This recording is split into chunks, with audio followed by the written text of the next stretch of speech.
Alrighty, Geoffrey, here's your 347 small block Ford. Gear description has combinations. Got a set of our CNC heads on it. We've got a custom grind hydraulic roller. Got the rear sump oil pan. Got all red out for you. Beautiful color. It's got the Holley manifold, Holley Sniper on it. Make sure it runs good for you. CVF front end.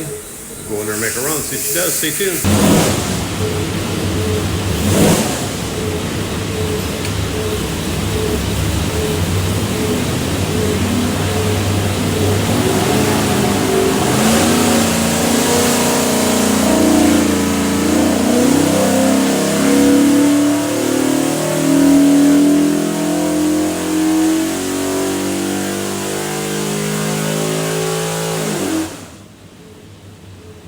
Doke, 3,600, 385 foot-pounds of torque, peak torque 435, peak horsepower 492, rated at 500, front end's about 15 at least. So everything's good. What we'll do now is pull the pipes back, make sure it's good and clean for you, show you a couple of things. When you receive your engine, you find this thing looks like a credit card. It's a USB card.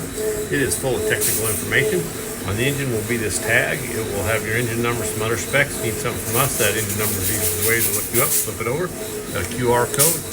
That will take you to some more tech stuff. So have a great day.